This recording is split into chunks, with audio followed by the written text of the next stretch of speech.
sûrement un saint aussi. Donc voilà, elle va nous parler de ça. Donc je vais laisser un peu la parole à Marie-Van parce qu'ils ont pas mal collaboré tous les deux.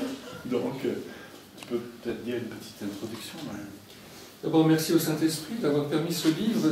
Ça a commencé par quelques bribes de témoignages, et puis ces bribes se sont développées, c'est devenu des paragraphes, puis des pages, et puis un livre, et puis une éditrice extraordinaire, magnifique, amicale, qui a été accueillante immédiatement.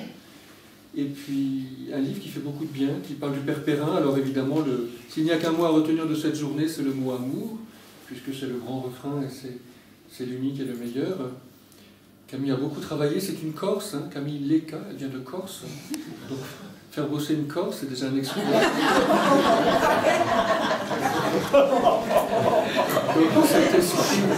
Parce qu'un livre, même de souvenirs, alors au début c'était un livre de souvenirs, et puis l'éditrice a dit « Ah, mais il faudrait en faire un livre de spiritualité », ce qui fait que Camille est une des rares personnes à connaître très bien l'ensemble des œuvres du Père Perrin, eh bien, a énormément travaillé pour extraire le maximum de citations qui puissent le faire connaître de l'intérieur et surtout nous communiquer son expérience de Dieu. Et puis c'est vrai qu'avec l'édition du livre, eh ben, il y a eu des belles ouvertures, il y a des conférences à droite, à gauche, il y a une belle émission sur KTO. Tu peux me redire le titre? Je ne me rappelle pas. Saisi par la joie, je ne me souviens plus. C'est un cœur qui écoute. Un cœur qui écoute, voilà. L'expérience de la joie. Toujours aller l'écouter, ça dure une demi-heure. Hein. Oui, l'expérience de la joie, c'est passé le mois de mars 2015. Un cœur qui écoute. Et puis cette présence de Camille ici... C'est le titre de l'émission. Le titre de l'émission, oui. Si vous voulez chercher ce KTO, vous mettez un cœur qui écoute. Ou plus simple, Camille Lequin, et on vous dirige vers KTO. Je l'ai mis sur notre site. Et donc voilà, parce que le Père Perrin, elle va nous en parler bien sûr, a été, avec Bruno Calvé, l'âme du Pradier, une âme priante, vraiment, il est venu ici très régulièrement. Et le lien, eh bien, c'est l'amitié avec Bruno Calvé, avec le Père Perrin, et puis une amitié qui ne s'est pas départie depuis le retour au Père de Bruno, qui nous manque, et du Père Perrin aussi. Et donc c'est vraiment un grand rendez-vous d'amitié, d'espérance, surtout en ce temps tellement difficile. Eh bien, je pense qu'à travers cette conférence, eh bien, le Père Perrin va nous introduire à une espérance, et une espérance portée par l'amour et l'amour de miséricorde.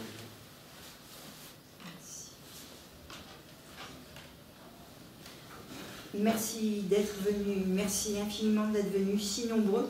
C'est un acte d'héroïsme par ce temps clément. Et puis merci parce que c'est une très belle journée du Christ roi.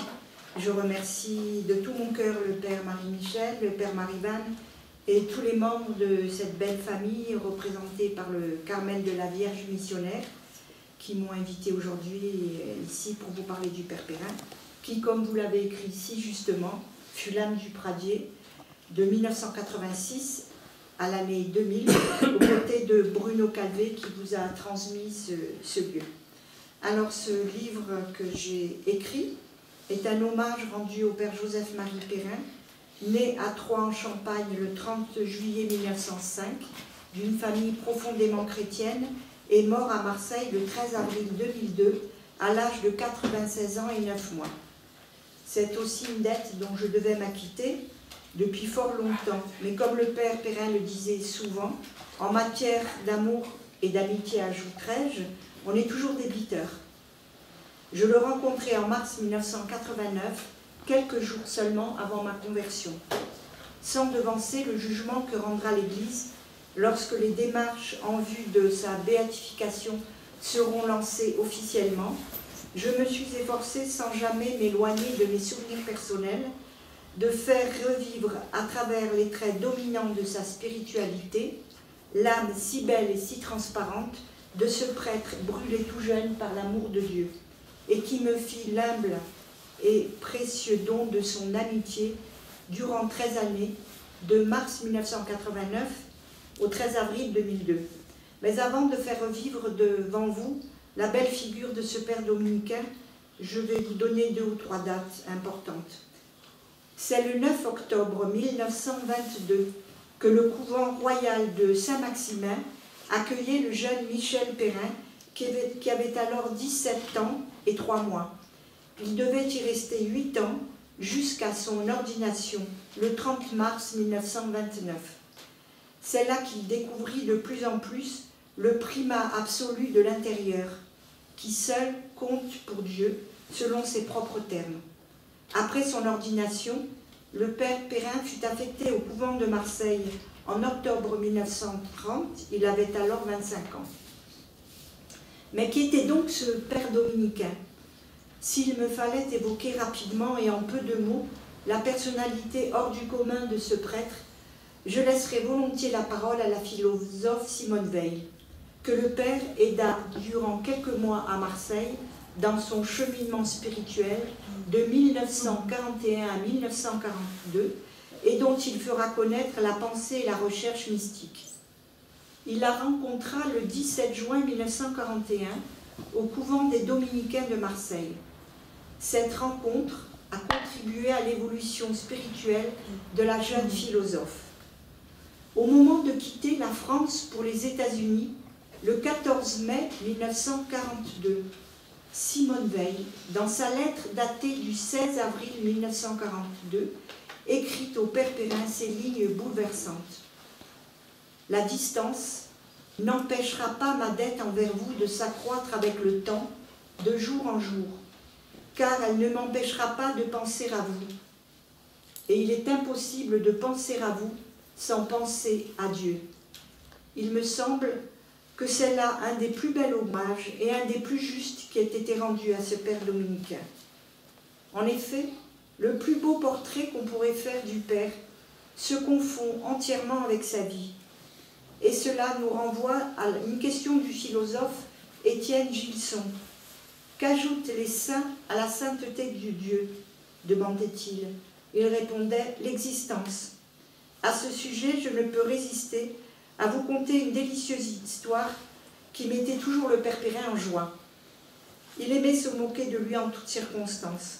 Alors qu'il était novice à Saint-Maximin, un pauvre homme un peu bené, ce sont les termes du père Perrin, se présente à la porterie et vint sonner en disant « Je viens voir le saint ». Dans le cimetière dominicain de la Sainte-Baume, face à la grotte de Sainte-Marie-Madeleine, la tombe du père Perrin est surmontée d'une croix toute simple, sur laquelle on peut lire ces mots « Dieu est amour ». Je pourrais presque arrêter ma conférence là, car tout est dit. Rassurez-vous, je vais continuer encore un petit peu. En effet, tout au long de sa vie, et au dire de tous ceux qui l'ont connu, le père Perrin fut un évangile vivant. Oui, ce père aveugle depuis l'âge de 10 ans se faisait vraiment tout à tous, et chacun venait se réchauffer auprès de son cœur, qui au fil des années était devenu un foyer brûlant, à l'image de celui de son divin maître. C'est à l'école de Saint-Jean, en écoutant comme lui les battements du cœur de Jésus, qu'il était devenu un grand contemplatif. Auteur d'une autobiographie intitulée « Comme un veilleur attend l'aurore », le père Perrin écrivit une trentaine d'ouvrages, tous centrés sur « Dieu est amour » et « Demeurer dans mon amour ». Sur la trentaine d'ouvrages qu'il a écrits, seuls 3 ou 4 sont disponibles, tous les autres, hélas, sont épuisés. Alors le primat de l'amour divin qui ouvre le premier chapitre du livre fut le thème récurrent de tous ses ouvrages, de tous ses enseignements. Les autres facettes de sa personnalité si riche, la joie, l'esprit d'enfance, la paix, la douceur, l'ami, le fondateur, se sont ordonnées comme une nécessité autour de cet axe lumineux. Primat de l'amour divin dans laquelle brilla toute sa vie spirituelle. Il en avait jeté les bases dans sa thèse de lectorat, intitulée « L'intention du divin législateur », achevée en 1928 au couvent de Saint-Maximin. Toute l'étoffe de son enseignement, tout l'objet de ses méditations était là. Pourquoi Dieu, qui est l'absolu, veut-il être aimé? Parce qu'il aime, et que pour Dieu, répétait souvent le père Perrin, aimer et vouloir être aimé, c'est tout un, puisqu'il est amour. Toute sa vie, le père Perrin n'eut de cesse de prêcher l'évangile de l'amour à temps et à contre-temps. Et l'expression « Dieu est amour » revenait si souvent dans ses prédications et ses entretiens qu'on finissait presque par penser qu'il en était l'auteur. Dans l'avant-propos de son autobiographie spirituelle, il écrit « Il n'est au monde de réalité plus surprenante que d'entendre Dieu demander à l'homme son amour et y tenir au point d'en faire son premier commandement.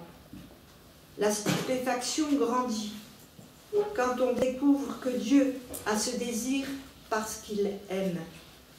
À chacun de ceux qu'il rencontrait, il rappelait page après page dans ses écrits, dans ses enseignements, la soif ardente de Dieu envers tout homme, et tout particulièrement aux laïcs, qu'il voulait aider à redécouvrir la grâce infinie de leur baptême et l'appel à la sainteté qui lui est inhérente.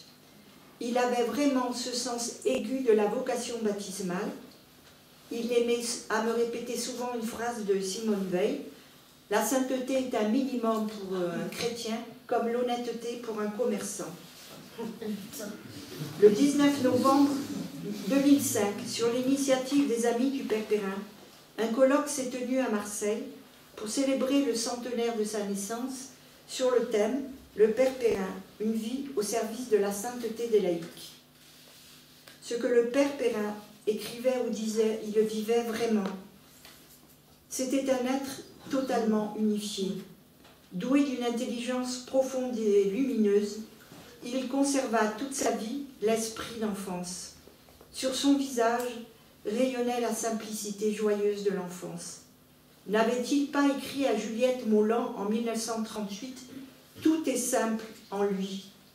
Parmi les nombreux livres qu'il a écrits, je reviens sans cesse à l'évangile de la joie, car au fil des chapitres centrés sur chacune des béatitudes proclamées par Jésus sur la montagne, à la foule venue pour l'écouter, émerge lentement le visage du Père Perrin. Il a vraiment vécu chacune des béatitudes. Et tout premièrement, la première des béatitudes, heureux les pauvres en esprit. J'y reviendrai un petit peu plus tard. Toutes les vertus chrétiennes qu'il vivait découlaient de son intimité d'amour avec Jésus, mais un des traits les plus saillants de sa personnalité était la joie. Oui, le Père Perrin était rayonnant de joie, une joie surabondante qui frappait immédiatement tous ceux qui s'approchaient de lui. Il était entièrement habité par elle et il vivait vraiment ce qu'il avait écrit dans l'évangile de la joie: le chrétien doit être un Alléluia vivant. Pour lui, la joie était la plus belle expression de l'amour. Il disait toujours qu'il n'y a pas d'amour sans joie et que le grand moyen de combattre la tristesse est de se savoir aimé de Dieu. Et pourtant, de grandes épreuves ont jalonné sa vie. La mort de son père, le commandant Perrin, le 2 octobre 1915 sur le front de Lorette. Et à la même époque, l'altération progressive de sa vue qui le conduira à la cécité et à l'urgence de se mettre au braille. Il précisera dans un texte non daté ce qu'est la vraie joie. La sainteté par la joie n'est pas une route offerte au tempérament heureux et bien richement doué, mais la route offerte aux plus pauvres qui acceptent de croire à l'amour. Je repense à Simone Veil qui avait écrit que le Père Perrin lui avait fait découvrir la face joyeuse du christianisme. Et pourtant, il est impossible de parler de cette joie si on oublie la terrible dépendance que devait entraîner sa cécité. Celle-ci, sa vie durant, lui imposa un dépouillement et une dépossession totale de lui-même. Jour après jour, pour la moindre sortie, il était obligé de dépendre entièrement du bon vouloir des autres. Je fus témoin des nombreux coups de téléphone qu'il était obligé de passer pour se déplacer. Il ne pouvait porter tous les jours son habit dominicain qui entravait sa marche. Mais pourtant, je le revois au Pradier où chaque jour, à l'heure de la messe, il tenait à revêtir son habit blanc. Oui, je le revois gravissant lentement les nombreux escaliers qui conduisaient à la chapelle.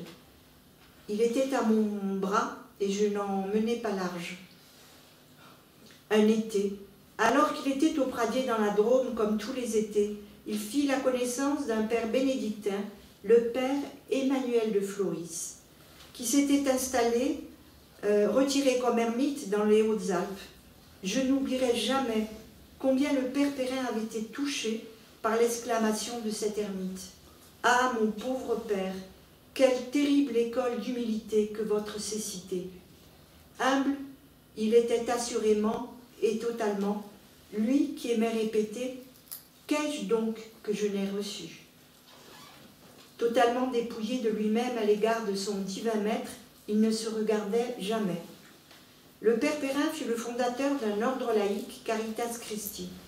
C'est en mars 1936 que le père Perrin fit une rencontre décisive dans sa vie, celle d'une jeune laïque, une jeune femme de Nove près d'Avignon, Juliette Molland, à qui le Seigneur ne cessait de répéter, comme une supplication depuis l'année 1933, « Il me faut des saints dans le monde, il me faut des saints dans le monde ».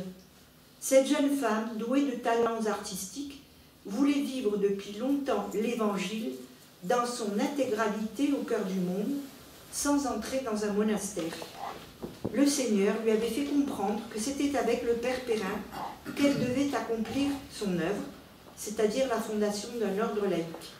Il lui dit « Vous fonderez un ordre pour les jeunes filles vivant dans le monde. » Et le Seigneur avait ajouté un peu plus tard « Il faut que toute âme qui me cherche au milieu du monde puisse atteindre la perfection. » Un institut séculier vit le jour en 1954 pour des femmes célibataires vivant dans le monde.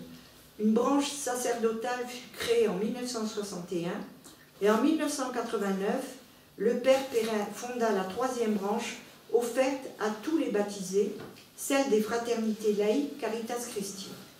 Cette spiritualité, comme vous vous en doutez, était vraiment prophétique à l'époque, car bien des années avant Vatican II, le père Perrin ne cessait d'enseigner cette bonne nouvelle qui est le cœur même de l'Évangile, c'est que tous sont appelés à la sainteté, c'est-à-dire à l'amour.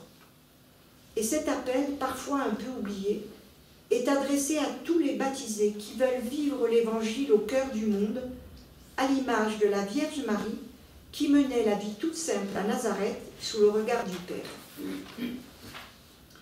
Cette spiritualité Caritas Christi, le père Perrin en 1997 en soulignait les 3 traits qui avaient marqué la fondation. D'abord, la volonté consciente du plus haut amour de Dieu et du prochain possible ici-bas, l'esprit missionnaire et l'authenticité de la vie laïque. En fait, plus j'essaye de vivre de cette spiritualité, plus je pense que le père Augustin l'a fait, un dominicain postulateur officieux de la cause en béatification du père Perrin, a raison lorsqu'il dit que cette spiritualité est révolutionnaire, car c'est la petite voix de Thérèse de l'Enfant Jésus, mais dans une vie entièrement laïque. Le père Perrin disait que ce chemin était du niveau de la spiritualité de Saint Jean de la Croix. Voix toute simple, comme vous voyez, mais terriblement exigeante par conséquent. Juliette et le père Perrin vécurent de 1936 à 1979, date de la mort de Juliette Molland, une amitié spirituelle digne des plus belles amitiés qui ont enrichi la vie de l'Église. « Mon enfant est mieux que la moitié de mon âme », lui écrivait-il un jour parmi les 600 lettres échangées de part et d'autre. Bon, il y avait donc en fait, dans les archives, il y a 1200 lettres, 600 lettres du côté du père et de Juliette. Cette responsabilité de fondateur amena le père Perrin à voyager dans le monde entier. Il fut aidé dans ses nombreux voyages, puisqu'il était aveugle, par sa fidèle secrétaire Solange Baumier. Le père Perrin fut aussi un héros, car en dépit de sa cécité, dès le début de la Seconde Guerre mondiale, il s'engagea dans la résistance, comme tous ses frères dominicains du couvent de Marseille. C'est sur les chemins du Pradier que le père Perrin, au fil de nos promenades, évoquait devant moi tous ses souvenirs. Déjà, en 1937, avec le père de Parseval et le père Boulogne, tous deux dominicains, il avait organisé des conférences pour lesquelles il fit souvent appel à Dietrich von Hildebrand, excusez pour la prononciation, c'est un allemand, un anti-nazi autrichien qui l'aida par la suite, conférences dans lesquelles il dénonçait les maux de l'antisémitisme. Dès l'année 1938, le père Perrin consacrait toute une matinée du dimanche au dialogue entre juifs et chrétiens. Durant la guerre, il fut au centre d'un vaste réseau de fabrication de faux papiers, fausses cartes d'identité, afin d'aider les réfugiés allemands et les juifs traqués par la Gestapo. Il fit diffuser plusieurs revues comme La Voix du Vatican ou Témoignages chrétiens. À Marseille, Malou David et Simone Veil prirent une part active à cette diffusion. Dans son autobiographie spirituelle, à la page 116, le père Perrin se livre sur cette période de la résistance. Il écrit « J'en avais conscience. La résistance au nazisme concernait directement le règne de Dieu et plus encore l'aide aux Juifs, puisque ceux-ci tiennent à son cœur même et que c'est parmi eux qu'il a choisi de s'incarner. Le couvent de Marseille, à ce moment-là, a joué un grand rôle, car tous les pères étaient anti-nazis et les portes étaient largement ouvertes à tous ceux qui fuyaient la présence nazie. L'historien Pierre Guiral, dans son ouvrage « La libération de Marseille », paru en 1974, cite le père de Parseval.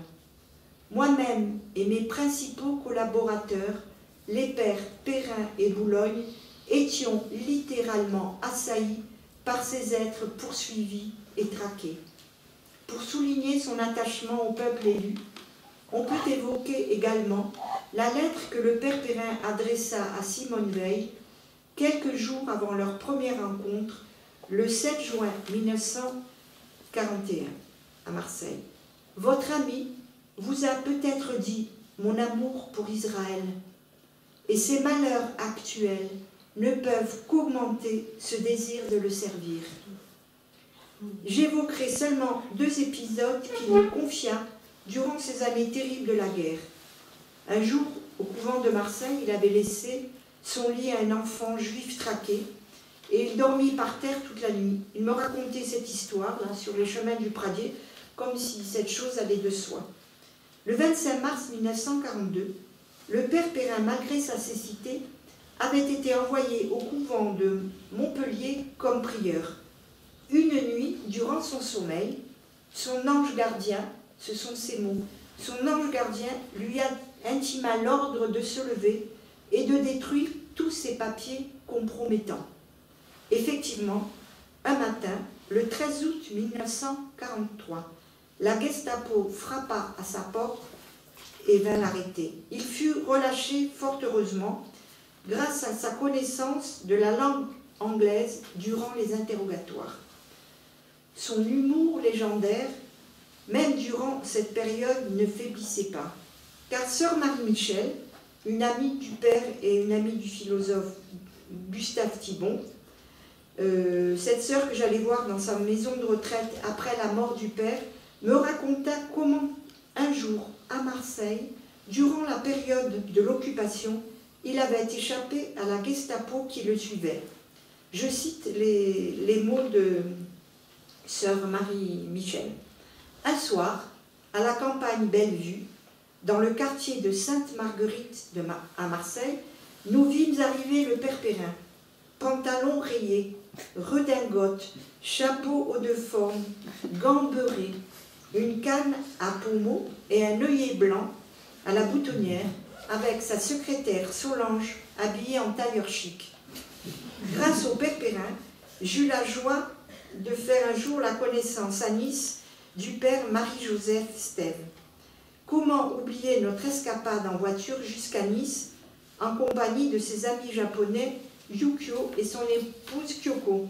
Et c'était un jour du mois de juin. C'est sur l'initiative du père Perrin, en 1942, que le père Stève, un dominicain de Nice, avait créé un passage à la frontière espagnole pour faire fuir des réfugiés, des juifs, des jeunes du service obligatoire et des soldats qui allaient rejoindre l'Afrique du Nord. Le père Stève était archéologue et spécialiste de la langue élamite, une langue morte parlée en Élam jusqu'à l'époque d'Alexandre le Grand. C'est avec jubilation, durant le déjeuner, que le père Stève nous raconta quelques anecdotes de ses passages sur les sentiers de montagne, où il avait réussi à jouer quelques tours aux Allemands qui surveillaient les lieux. Je l'entends encore rire aux éclats en disant « Ah, quel bon tour nous leur avons joué !» Et le père Perrin, qui était espiègle, s'unissait de bon cœur à son fou rire. Les actes d'héroïsme du père Perrin au service du peuple juif lui valurent de recevoir le 10 février 2000 à l'hôtel de ville de Marseille des mains du consul d'Israël la médaille des justes d'Israël en présence de M. Jean-Claude Gaudin, maire de Marseille. Le père Perrin avait le culte de l'amitié. Avec la joie, c'est d'ailleurs un des traits les plus saillants de sa personnalité. Il écrit, « Je voudrais rendre témoignage à ce que je dois à certaines rencontres d'hommes ou de femmes qui m'ont fait être ce que je suis », écrit-il dans son autobiographie « Comme un veilleur attend l'aurore ». C'était l'ami le plus merveilleux et le plus délicat qui se puisse concevoir. Ses amis appartenaient tous à des milieux différents et à des sensibilités politiques différentes, car il avait mis en application une phrase du père Lacordaire qu'il aimait beaucoup, « N'enchaînons pas nos cœurs à nos idées ». Il n'avait absolument pas l'esprit de chapelle. Il avait écrit un jour à son ami universitaire de Padoue et spécialiste de Simone Veil. Le propre de l'amitié est la parfaite transparence, la communion totale qui exclut les secrets, les attitudes prises. Pour tous, on est un personnage, un visage. Pour l'ami, on est soi-même. Ainsi, rien n'est important, rien n'est éclairant pour connaître quelqu'un que c'est l'être à son ami. Voilà, c'est dans un livre, Simone Veil, Le courage de penser, c'est Domenico Canciani, cet ami de Padoue, qui a lu le livre aussi, et qui venait souvent au Pradier rencontrer le père Perrin. C'est vraiment le spécialiste de Simone Veil. Il parlait le français couramment et connaissait la littérature française sur le bout de ses doigts.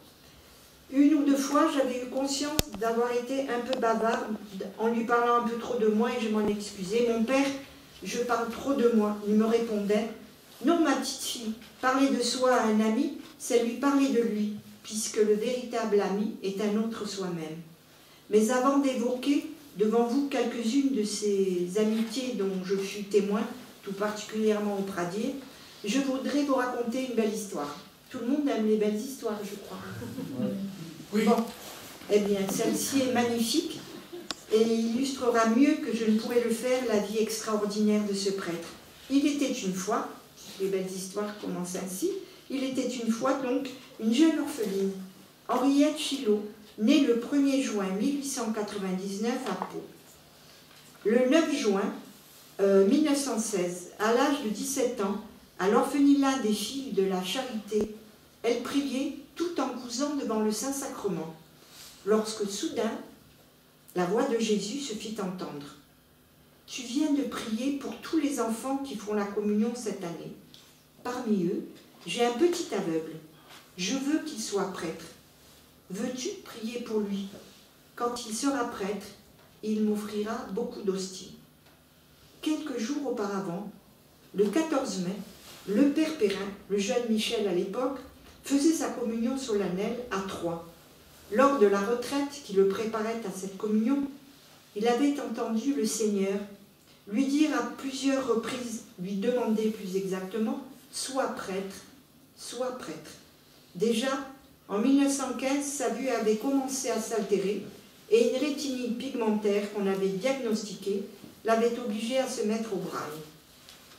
Plus tard, le 30 mars 1929, un samedi saint, alors qu'elle était dominicaine au monastère de Naï sous le nom de sœur Marie-Réginald, Henriette entendit dans sa cellule la voix de Jésus lui dire « Il vient de recevoir le sacerdoce ».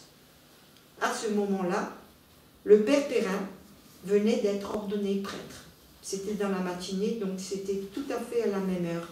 Mais cette belle histoire ne s'arrête pas là, car quelques années plus tard, le 12 juillet 1937, le père Perrin vint prêcher une retraite conventuelle au monial de Naï, retraite qu'il avait en vain essayé d'annuler, car il avait d'autres engagements pour Caritas Christi. Au moment où on tirait le rideau du parloir du monastère, sœur Marie-Réginald entendit la même voix lui dire « C'est lui ». Ils se rencontrèrent et confrontèrent les dates. Tout coïncidait. Une profonde amitié se noua alors entre ces deux âmes d'exception que le Seigneur avait réunies. Enfin, si je suis parmi vous ce matin, c'est grâce à Bruno Calvé, bien sûr, mais c'est grâce au père Perrin qui m'avait confié à une retraite qu'il prêchait durant la semaine de Pentecôte en mai 1989. Et c'est là, le 14 mai, dimanche de Pentecôte, au Pradier, que je fis la plus belle rencontre de ma vie avec le Seigneur dans la prairie en contrebas, après ma rencontre avec mon époux. À partir de cette date, chaque jour en juillet ou en août, je revenais au Pradier pour accompagner ou retrouver le Père qui y prêchait une retraite, l'une en juillet et l'une en août. Je l'y accompagnais aussi, parfois pour les fêtes pascales, en mai aussi, et parfois en septembre, où Bruno nous accueillait. C'est ainsi que le Pradier est devenu pour moi une seconde famille. Ce lieu est pour moi tout imprégné de sa présence et de sa joie. Je fais une parenthèse, je voulais dire que pour moi la communauté du Pradier continue tout à fait la joie du Père Perrin et l'amour. Voilà, donc c'est vraiment devenu ma famille. À la fin de son autobiographie, Comme un veilleur attend l'aurore, écoutons le Père Perrin avoué à la page 177. Ces dernières années ont été aussi pour moi source de grande joie. D'abord, avec la création du Pradier, ce centre spirituel situé dans un lieu d'une rare beauté au-dessus de Montélimar. Bruno Calvé, un chrétien de Bordeaux, était venu en 1984 me parler de l'acquisition de ce lieu de recueillement. Le père Perrin avait encouragé Bruno dans ce projet et c'est ainsi que ce dernier le considérait comme le cofondateur du lieu. C'est là, les dernières années de sa vie, que le père Perrin exercera la majeure partie de son apostolat, comme il le disait. Et c'est vraiment là que je l'ai vu vivre au quotidien, durant les journées qui s'égrenaient, paisibles, studieuses et tout éclaboussées de joie, joie du Père qu'il faisait rayonner par sa seule présence, et joie de Bruno, bien sûr, qui était lui aussi doué pour la joie. Chaque matin, au Pradier, après avoir relu les textes que le Père avait écrits sur sa machine, car il travaillait très tôt, je l'aidais à se préparer pour la promenade que nous faisions avant le petit déjeuner. Les lunettes noires, le chapeau, la canne blanche et mon bras sur lequel il s'appuyait, tout était prêt. À son signal toujours plein d'espièglerie, en route mauvaise troupe, nous nous mettions en chemin sur la petite route qui mène au Pradier. Malgré son âge avancé, nous marchions aussi le soir, et nos promenades nous menaient parfois jusqu'à la bergerie que nous contournions pour redescendre vers la chapelle actuelle. Un été, il se mit en tête de m'apprendre le pas militaire que son père, le commandant Perrin, lui avait appris. Et j'avais beau m'appliquer, j'avais du mal à le suivre car il faisait de grandes enjambées. Mon père, on recommande, je n'ai pas bien compris. Et tous ces essais de marche militaire se terminaient toujours en fou rire interminable. Durant nos promenades, nous parlions en toute liberté et simplicité comme le font des amis, et il est vrai que tout était simple auprès de lui dans la belle lumière de Dieu qui rendait son visage si rayonnant. Un matin, je lui demandai ce qu'il aurait choisi si le Seigneur ne l'avait pas appelé au sacerdoce. Poète ou militaire, me dit-il. Le père était très sensible à la beauté de la langue française, une des raisons d'ailleurs pour lesquelles il aimait le père Lacordaire et Bossuet. Et il me récitait souvent des poèmes entiers de poètes. Je n'ai pas retenu grand-chose, bien sûr, parce que quand on aime, on ne pense pas à prendre des notes, sauf deux poètes qu'il aimait tout particulièrement, celui de Victor Hugo d'abord. Et moi, je ne veux qu'aimer, et j'ai si peu de temps. Bon, pour le père, il est mort quand même à 96 ans, donc je trouvais ce petit verset plein d'humour. Et un autre d'Alfred de Musset, adressé à Ninon, qu'il avait transformé en l'adressant tout simplement à Jésus. Si je vous disais, Jésus, que je vous aime, si je vous disais qu'une douce folie a fait de moi votre ombre et m'attache à vos pas. J'ai parlé de l'humour du Père dans mon livre, il y en aurait tant à dire. Il me revient à l'esprit une de ces réparties durant les promenades. Il raconta un jour qu'un photographe avait coutume de demander à ceux qu'il photographiait de prendre l'air intelligent. Cela n'était pas tombé dans l'oreille d'un sourd, car j'aimais le prendre en photo, et je disais alors « Mon père, prenez l'air intelligent ». Et il me répondait « Je vais essayer, ma petite fille ».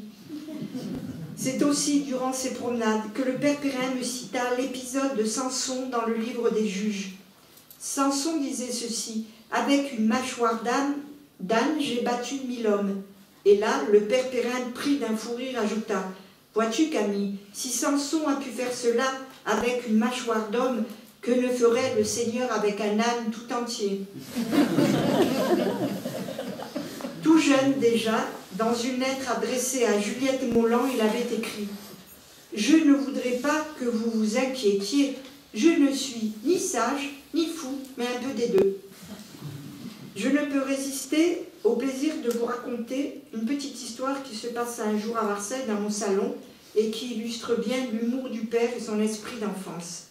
Un dimanche, je lui racontais qu'une de mes histoires préférées, enfant, était La chèvre de Monsieur Seguin, et que je tremblais toujours lorsque je savais que le soir tombant, le loup allait apparaître. C'est alors que le père Perrin, près de moi, me fit sursauter. J'entendis alors un long « ouh » si bien imité que j'ai failli avoir peur de nouveau. Et j'ai omis de signaler dans mon livre aussi que le père avait des dons de conteur. Il me racontait beaucoup d'histoires durant nos promenades au Pradier. J'entends encore sa voix lorsque nous étions assis sous la véranda.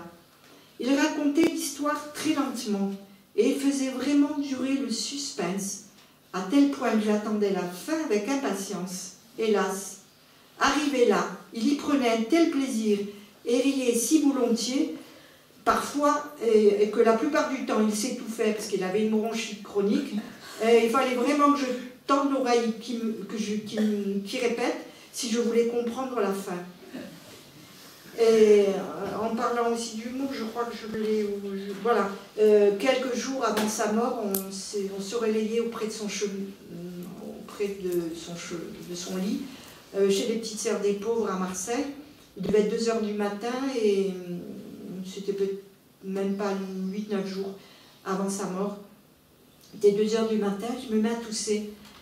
Et il me dit « C'est moi qui suis couchée, ma petite fille, et c'est toi qui tousses. » Alors, la vie au Pradier, telle qu'elle avait été organisée, s'articulait autour de la messe qui était célébrée avant le déjeuner. Et là, le père Perrin, dans la petite chapelle, les bras ouverts et le visage plein de flammes, nous rendait vraiment Jésus présent.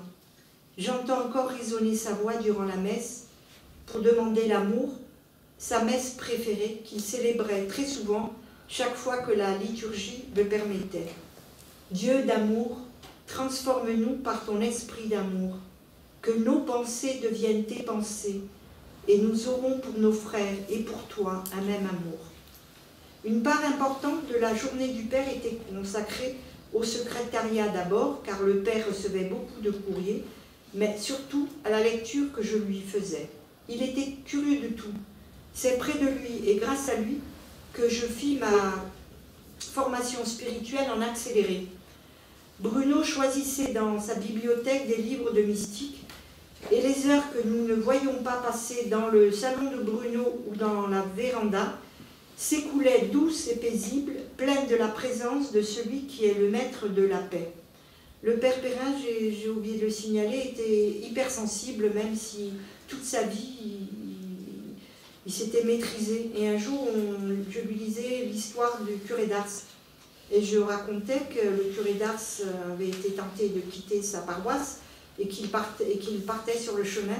Et qu'à ce moment-là, tous les paroissiens étaient venus l'empêcher. Et à ce moment-là, j'avais la gorge serrée et je m'arrête parce que j'étais émue. Puis je vois le père et avait les larmes aux yeux. Voilà.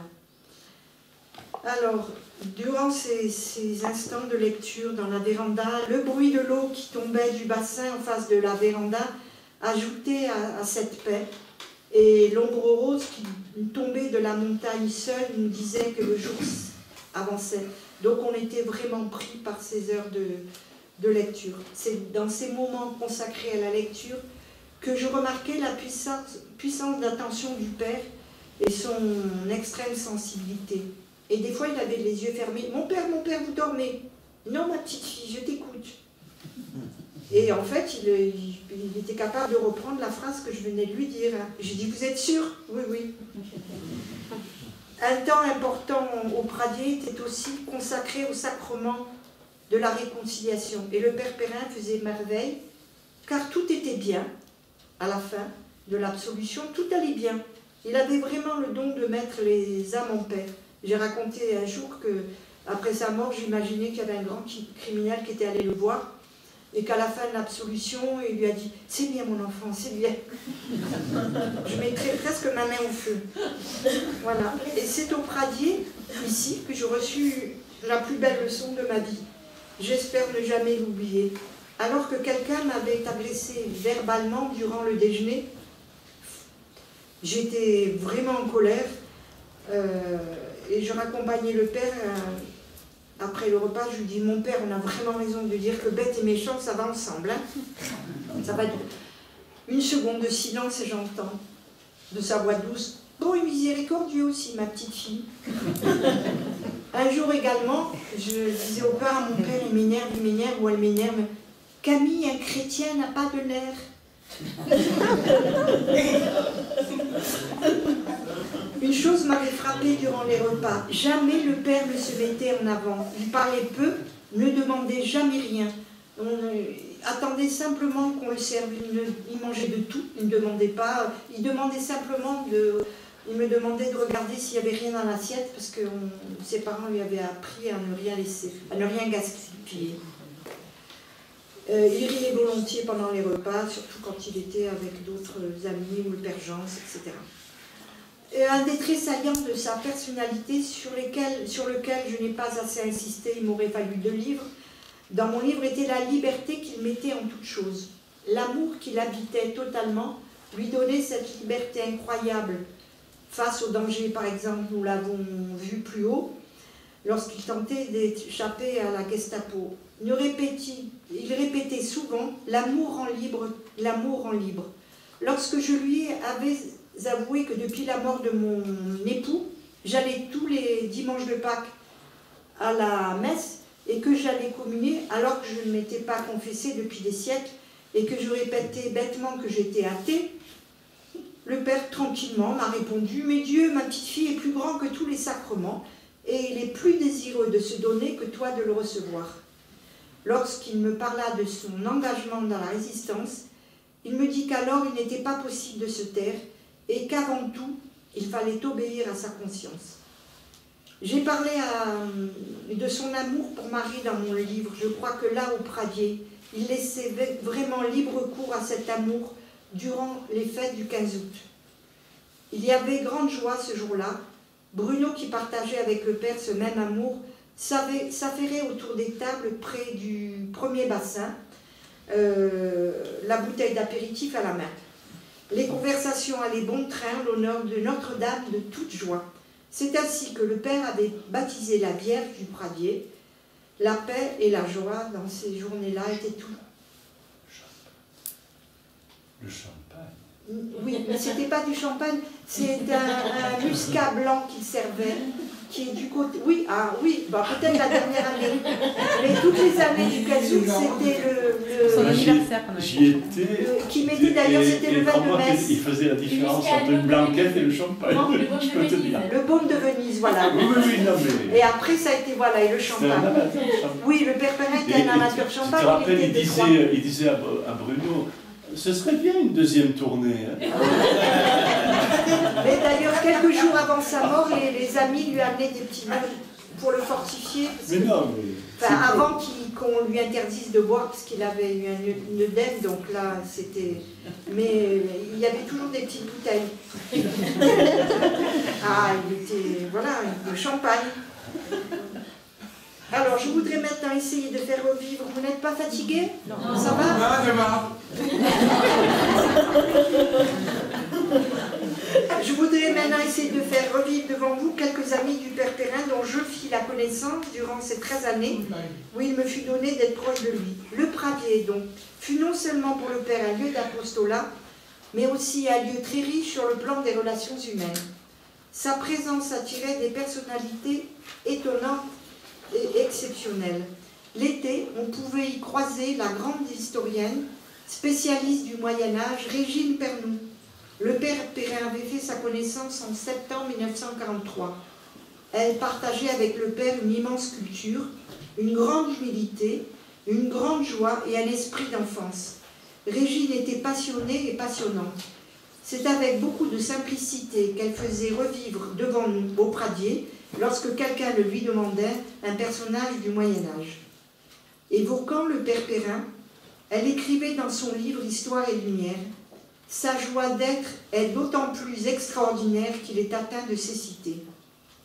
Il y eut aussi, un été, l'arrivée d'un frère dominicain qui rentrait d'Irak, qui est actuellement au couvent de Marseille, le Père Mérigou. Il organisa une séance de diapositives sur un grand écran que Bruno déroula dans la grande pièce qui servait de salle à manger. Et à ma grande stupéfaction, le Père Perrin, en dépit de sa cécité, a tenu à assister à la projection. Il poussa jusque-là la délicatesse. Durant ces étés, j'eus aussi la joie de faire la connaissance du grand philosophe Gustave Thibon, grand ami du Père Perrin, et dont j'avais lu en classe de philosophie l'échelle de Jacob. Donc, Gustave Thibon était venu un dimanche, je crois, au Pradier. Ça, c'est sûr, puisque, voilà. Et ensuite, 2 fois par été, avec Bruno, en juillet et en août, le Père Perrin allait retrouver son ami. Ils s'étaient rencontrés avant la guerre de 39-40, et c'est par l'intermédiaire du Père que Gustave Thibon fit la connaissance de Simone Veil. Donc, chaque été, ils allaient retrouver Gustave Thibon, et je faisais partie de l'escapade, puisque je venais au Pradier soit en juillet, soit au mois d'août. Nous étions éblouis, et le mot est faible, car la culture de Gustave Thibon était phénoménale, et sa mémoire tout autant. Il était à même de réciter par cœur des poèmes entiers d'auteurs grecs, latins ou autres, avec simplicité et sans aucune emphase. Le Père Perrin lui vouait une grande admiration, et chaque fois qu'ils se séparaient, c'était la même chose. Gustave Thibon, tout ému, il pleurait presque, embrassait le Père Perrin et disait « Ah, mon père, c'est peut-être la dernière fois que nous nous voyons. » D'ailleurs, je crois que le Père Perrin est allé très peu de temps retrouver Gustave Thibon, peut-être un mois ou peut-être moins avant sa mort. C'est également au Pradier que j'ai eu la joie de faire la connaissance du Père André Jans, un prêtre de la Mission de France, peintre également, et qui revenait chaque été au Pradier pour des sessions de peinture qu'il animait. Il était très souvent assis auprès du Père Perrin durant les repas. Les fous rires alors étaient toujours au rendez-vous. Le Père Jans avait toujours des histoires succulentes à raconter. Le Pradier était souvent le refuge studieux du Père Stan Rougier. C'est là, dans le silence et la beauté des lieux, qu'il travaillait à ses livres. Il eut enfin la visite du journaliste Emmanuel de la Taille, que le père Perrin avait rencontré à la suite d'un article paru dans la Croix, dans lequel ce journaliste racontait sa conversion. Ils se rencontrèrent à l'occasion d'un déjeuner que Régine Pernoud avait organisé en son honneur à Paris, rue du Bac. Je me souviens combien, dès leur première rencontre, Emmanuel de la Taille le bombardait de questions avec beaucoup d'humilité. Il y eut aussi, un été au Pradier, l'arrivée du père Paul Baudiquet, prêtre de Besançon et surnommé l'ami des peintres. Il était aussi grand ami du père Jean. Il avait consacré tous ses talents à écrire de nombreux livres sur Rembrandt qu'il avait ébloui. Il organisa au Pradier une session de quelques jours sur la peinture. C'était aussi un être passionné d'une grande sensibilité. Ils s'entendirent comme larron en foire avec le père Perrin, car tous les deux étaient amoureux de la vie. J'ai une très belle photo du père Baudiquet et du père Perrin, avec un verre de vin à la main. Oui, il n'était pas difficile d'être l'ami du père Perrin, tant son cœur brûlant d'amour se faisait proche de chacun. Et il me raconta un jour qu'une fois par an, le réalisateur de cinéma Henri-Georges Clouzot l'invitait à déjeuner à Saint-Paul-de-Vence dans un très chic restaurant. Ce grand cinéaste était fasciné par le récit des pèlerins d'Emmaüs. Entre autres rencontres exceptionnelles, le père Perrin me parla aussi de son amitié avec un Marocain saisi par le Christ, Jean-Mohamed Abdel Jalil, qui devint franciscain et qui se lia d'une profonde amitié avec la mère du père Perrin et avec les sœurs du père Perrin. Comme sa famille l'avait renié et avait fait une célébration pour le rejeter puisqu'il était devenu chrétien, il ne pouvait plus voir sa maman, donc il s'était pris d'un grand amour pour la maman du père Perrin. Lorsqu'il évoquait devant moi Marthe Robin, qu'il allait voir 4 ou 5 fois, le père Perrin me parlait toujours de son bon sens, de son humour et de la transparence de son rire. Lors des obsèques du père Perrin, le père Georges Durand, un frère dominicain très proche de lui, dans l'homélie qu'il prononça, lui rendit ce beau témoignage. Cet aveugle était un voyant, au sens biblique du mot, c'est-à-dire un clairvoyant, un prophète. Mais plus je pense à lui, plus je voudrais insister qu'auprès de lui, chacun se sentait meilleur. Quel était ce secret? J'ai trouvé la réponse beaucoup plus tard, un jour, dans un ouvrage du père Paul Baudiquet que j'ai cité pour lui, plus haut. Dans son ouvrage intitulé « Plein signe », le père Baudiquet a une phrase très belle qui est comme la synthèse de tout son ouvrage. Il écrit « Les seuls, les vrais regards d'amour sont ceux qui nous espèrent ». Eh bien, c'était tout à fait le regard que le père Perrin posait sur chacun de ceux qui s'approchaient de lui. Il semblait n'être attentif qu'à ce qui était beau, positif dans ce qu'on lui disait. Un regard de voyant, un regard d'espérance, pourrait-on dire, puisque le père était aveugle. Son regard n'était jamais un regard qui enfermait, mais un regard qui espérait l'autre dans son devenir. Un regard qui ne s'arrêtait pas au présent, mais aux promesses que devaient révéler ceux qui étaient en face de lui.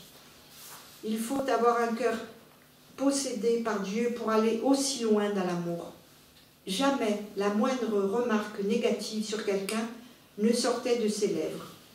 On s'aperçoit en lisant son autobiographie spirituelle que ce prêtre aveugle a véritablement bénéficié tout au long de sa vie de protection spirituelle. Je vais vous raconter l'histoire du bouc dans la prairie. Je n'étais pas témoin, mais elle est tellement belle. Et c'est un ami du père Perrin qui me l'a raconté. Et le père, il était présent près du père et de Solange quand Solange a raconté cette histoire. Donc il y avait le père Perrin accompagné de Solange et il y avait Guillaume. Ils étaient dans une prairie. À un moment donné, Solange voit arriver un bouc à toute allure vers eux. Et elle était terrorisée. Mon père. Et le bouc arrive juste devant le père Perrin et plie ses, comment on dit, ses pattes. Et il s'incline. Mais c'est pas une blague, hein. C'est pas une blague puisque le père, qu'il n'aimait pas, il le dit dans son livre, il n'aimait pas les choses, il n'a jamais couru après le merveilleux ni l'extraordinaire, il a marché dans la foi toute pure. Et donc il était là, il aurait pu dire non, c'est vraiment une belle histoire. Mais je ne l'ai pas raconté dans mon livre, puisque ce n'était pas moi qui l'avais vécu, donc voilà. Donc je terminerai maintenant. Voilà, donc il n'y a pas que Saint-François d'Assise, hein. Il y a le Père aussi. Je terminerai maintenant avec 2 belles citations. L'une est du Père Henri-Dominique Lacordaire durant ses conférences de carême à Notre-Dame de Paris. Et puis ça peut être une synthèse de ce que fut le Père Perrin. S'il fallait dresser des autels à quelque chose d'humain, j'aimerais mieux adorer la poussière du cœur que la poussière du génie. L'autre citation est du Père Perrin. C'était un dimanche, il était à la maison et nous évoquions le délicat problème de la liberté.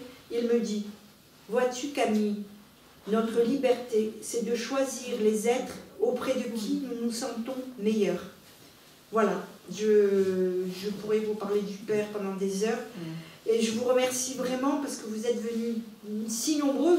Voilà, il n'y a pas que le Père qui est un héros, vous aussi. Vous avez bravé la neige. Et j'espère que le Père Perrin, au fil de votre lecture, deviendra un compagnon de route et un véritable ami, puisque, voilà, donc maintenant ce sera votre ami. Et il vous donnera beaucoup de joie. Ce livre vous donne de la joie, paraît-il, donc de la joie et de la paix. Voilà. Mais en tout cas, merci beaucoup de votre attention. Et j'étais très touchée. Je suis très touchée d'être ici. Voilà. Merci.